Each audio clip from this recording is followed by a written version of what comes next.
आज हम गुजराती क्लास 10 का विचार विस्तार पढ़ेंगे। यह सभी विचार विस्तार बोर्ड में पूछा गया है। हम इन्हें बारी बारी से पढ़ेंगे। यहाँ पहले विचार विस्तार में हमसे पूछा गया है कि ये विचार विस्तार अगस्त 2020 में पूछा गया है। प्रश्न 1। जिंदगी की सफलता हस्तरेखा में नहीं होती, जिस तरह बनाई गई इमारत उसके नक्शे में नहीं होती। उत्तर।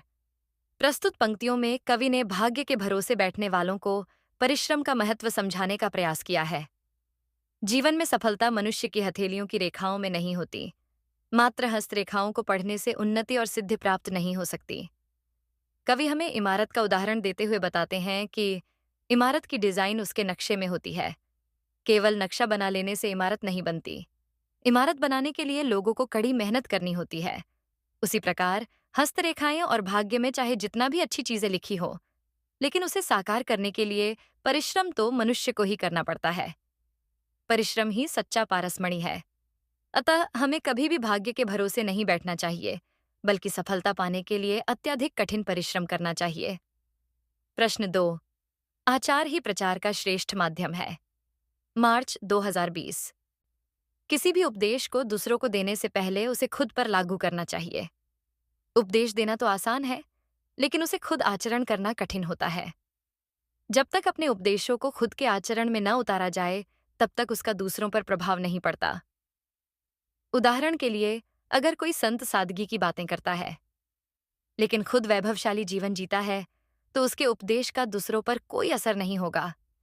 एक बच्चे को उपदेश देने के लिए भगवान बुद्ध ने पहले खुद मिठाई खाना छोड़ा, तब जाकर उन्होंने बच्चे को मिठाई छोड़ने का उपदेश दिया। इसी तरह कुछ लोग दूसरों को ससुराल न जाने की सलाह देते हैं और खुद ससुराल चले जाते हैं। ऐसी कहावतें भी पहले खुद आचरण करने की शिक्षा देती हैं। सही मायने में हमारा आचरण ही हमारा उपदेश होता है। लोग हमारे अच्छे आचरण को देखकर हमसे प्रेरित होते हैं और वैसा ही व्यवहार करते हैं। ऐसे में हमें किसी को उपदेश देने की आवश्यकता नहीं पड़ेगी। यदि हम अपने संपर्क में आने वाले लोगों को सुधारना चाहते हैं, तो हमें खुद अच्छा आचरण अपनाना चाहिए। पहले उपदेश नहीं देना चाहिए। प्रश्न 3। पैसे और फिर पदवी का विशेष क्या विश्वास? रावण की सिद्धि भी, पल में हुई नाश। मार्च 2020। प्रस्तुत पंक्तियों में कवि ने समझाया है कि पैसे और पदवी पर अधिक घमंड नहीं करना चाहिए, और इस बात को रावण के उदाहरण से स्पष्ट किया गया है। पैसा और पदवी मिलने से कुछ लोगों में अहंकार हो जाता है। किसकी परिस्थितियां कब बदल जाएं, इसका किसी को अनुमान नहीं होता। हालात बदलते ही करोड़पति को सड़क पर आने में देर नहीं लगती। ऊंचे पदों पर बैठे हुए व्यक्ति को भी एक न एक दिन अपना पद छोड़ना पड़ता है। रावण लंका का राजा था। कहा जाता है कि उसकी नगरी लंका पूरी सोने की बनी हुई थी। रावण को अपनी संपत्ति और कीर्ति का अत्यधिक घमंड था, लेकिन जैसे ही परिस्थितियां बदली, उसकी सोने की लंका नष्ट होने में देर नहीं लगी। उसकी कीर्ति मिट्टी में मिल गई। अतः मनुष्य को पैसे और पदवी मिलने पर कभी अहंकारी नहीं होना चाहिए। इनका विवेकपूर्वक उपयोग करना चाहिए। प्रश्न 4। कोई मेरे मार्ग में कांटे भले ही बिछाए, मैं उसके मार्ग में फूल बिछाऊंगा। प्रस्तुत मुक्तक में कवि ने अपकार का बदला उपकार से चुकाने की अपने हृदय की भावना व्यक्त की है। वह कहते हैं कि भले ही कोई मेरे मार्ग में कांटे बिछाए, लेकिन मैं तो उसके मार्ग में फूल ही बोऊंगा। कवि 2 बार बोऊंगा कहकर अपनी निष्ठा को जोर देकर समझाते हैं। मनुष्य मनुष्य के बीच संबंध सुधारने का बस एक ही मार्ग है, और वह है अपकार का बदला उपकार से चुकाने की उच्च भावना। यदि हम बुराई का बदला भलाई से, द्वेष का बदला प्रेम से और शत्रुता का बदला मित्रता से चुकाने का दृढ़ संकल्प लें, तो हमें सुख और शांति प्राप्त होगी। हम ऐसी भावना रखें कि मैं किसी से ईर्ष्या न करूं, ताकि कोई मेरी भी ईर्ष्या न करे। प्रश्न 5। मुझे कई बार असफलता मिली, इसलिए मैं जीवन में कुछ सफल हुआ। मार्च 2022। इन विरोधाभासी पंक्तियों में कवि ने जीवन का एक महान सत्य प्रस्तुत किया है। कवि को अपने जीवन में कई असफलताएं मिलीं, और अंततः इन्हीं असफलताओं ने उन्हें सफलता दिलाई। दूसरे शब्दों में कहें तो कवि के अनुसार सफलता की नींव में असफलता ही समाई होती है। जीवन में मनुष्य को हर कार्य में सफलता ही मिले, ऐसा आवश्यक नहीं है। कभी कभी प्रयास करने के बावजूद भी सफलता नहीं मिलती, लेकिन इस प्रक्रिया में उसे बहुमूल्य अनुभव प्राप्त होता है। अनुभव ही मनुष्य का सच्चा गुरु होता है। वही उसे अधिक प्रयास करने के लिए प्रेरित करता है और अंततः वह सफलता के शिखर तक पहुंचता है। किसान, कवि, कारीगर, कलाकार, व्यापारी, वैज्ञानिक, विद्यार्थी, शिक्षक, समाज सेवक, सैनिक, नेता और अभिनेता सभी को सफलता प्राप्त करने से पहले आमतौर पर असफलता के कड़वे घूंट पीने पड़ते हैं। वास्तव में असफलता ही मनुष्य को अपने क्षेत्र में सच्चे अर्थों में निपुण बनाती है। धैर्य, परिश्रम, सहनशीलता, आशा, उत्साह, एकाग्रता और साहस, इन 7 गुणों का इंद्रधनुष असफलता के नीले आकाश में ही खिलता है। बच्चा बार बार गिरकर ही चलना सीखता है।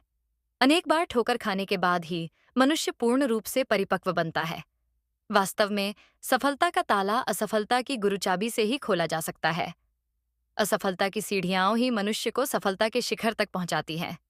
इसलिए कहा गया है, असफलता ही आधी सफलता है। प्रश्न 6। जो जन प्राप्त करता है पूर्णता, वह कभी नहीं फूलता।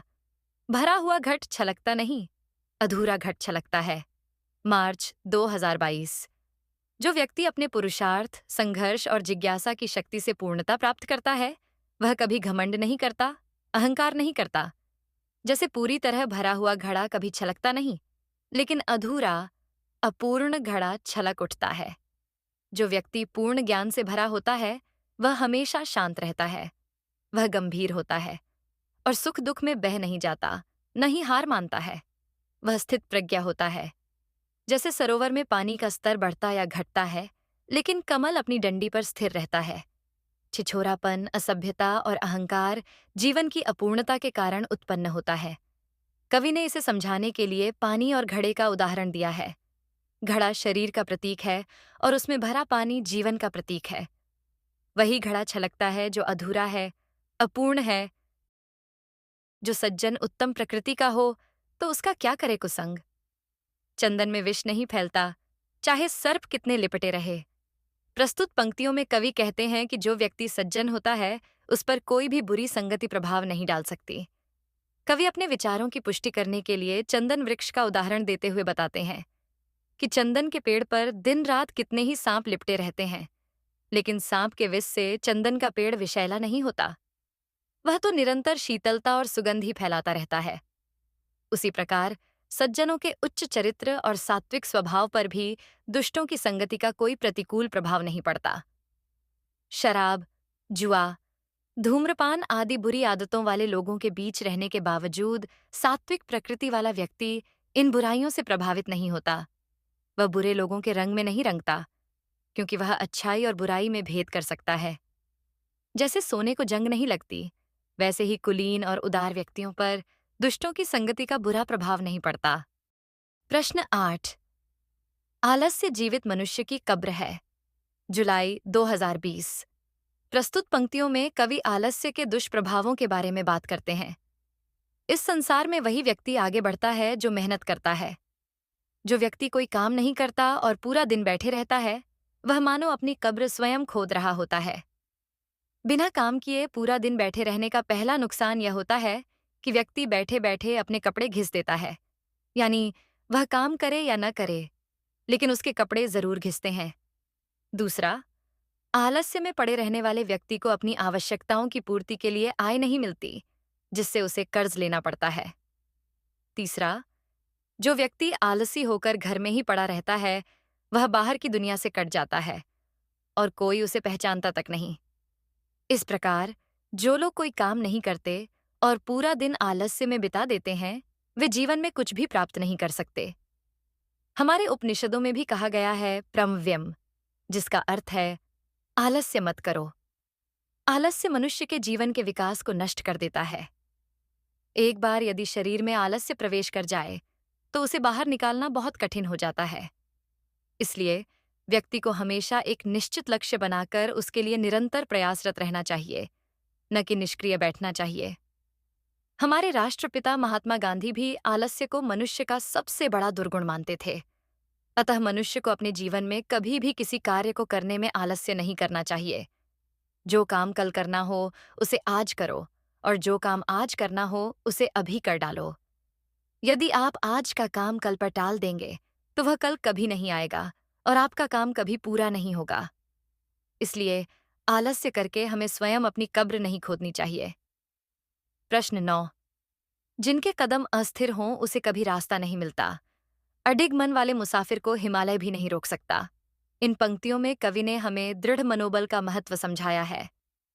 कवि कहते हैं कि जिनके कदम पहले से ही लड़खड़ाते हैं और जिनका मन कमजोर होता है, उन्हें मंजिल तक पहुंचने का रास्ता नहीं मिलता। वे रास्ते में ही उलझ कर रह जाते हैं और टूट जाते हैं। लेकिन जिनका मन दृढ़ होता है, जो अपनी मंजिल तक पहुंचने के लिए पूरी तरह संकल्पबद्ध होते हैं, उनकी गति को हिमालय भी नहीं रोक सकता। उनके मार्ग में आने वाली कैसी भी बाधाएं उन्हें विचलित नहीं कर सकती। हमें दृढ़ मनोबल विकसित करके जीवन की राह पर आगे बढ़ते रहना चाहिए।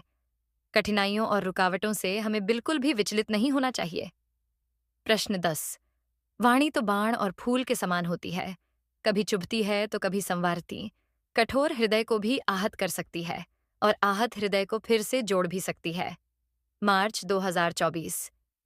प्रस्तुत काव्य पंक्ति में वाणी के विषय में बात की गई है। वाणी बाण जैसी भी होती है और फूल जैसी भी। यह या तो बाण की तरह आर पार चुभ सकती है या फिर फूल की तरह स्नेह, सम्मान और हर्ष से भर सकती है। यह या तो कठोर हृदय को चोट पहुंचा सकती है, उसे तोड़ सकती है, उसे घायल कर सकती है, या फिर यह आहत, टूटे, घायल हृदय को जोड़ सकती है, उसे शांत कर सकती है। वाणी में अमृत भी है और जहर भी। मनुष्य अपनी कटुवाणी से शत्रु बढ़ा सकता है, पारिवारिक संबंध बिगाड़ सकता है, अर्थात यह बाण की तरह हृदय को चीर सकती है। वही वाणी दो दिलों को जोड़ने का काम भी कर सकती है, मित्रता बढ़ा सकती है, पारिवारिक संबंधों को सुधार सकती है, फूल की तरह। वाणी पर विवेक की लगाम आवश्यक है। वाणी नम्रता, विवेक और संयम से ही शोभा पाती है। प्रश्न 11। ऊंच नीच घूमती रहती है जीवन की घटमाला, भरनी उसकी ओट है, ओट के बाद ज्वार। मार्च 2024। इन पंक्तियों में कवि हमें परिवर्तनशील समय का एक सत्य समझाते हैं। जीवन की घटनाएं उतार चढ़ाव से भरी होती हैं। जीवन रूपी सागर में कभी सुख रूपी ज्वार आता है तो कभी दुख रूपी भांटा भी आता है। जिस प्रकार सागर में ज्वार के बाद भांटा निश्चित रूप से आता है, उसी प्रकार हमारे जीवन में भी सुख के बाद दुख अवश्य आता है। इस तरह हमारा जीवन भी सुख दुख से भरा हुआ है। मीराबाई कहती हैं कि कभी खाने को पकवान और पूरी मिलती है तो कभी भूखे भी रहना पड़ता है।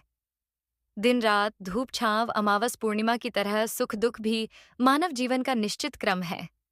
सुख और दुख स्थायी नहीं होते, इसलिए हमें सुख में अहंकार नहीं करना चाहिए और दुख में हिम्मत नहीं हारनी चाहिए। दोनों परिस्थितियों में समान व्यवहार रखना ही इन पंक्तियों का मुख्य संदेश है।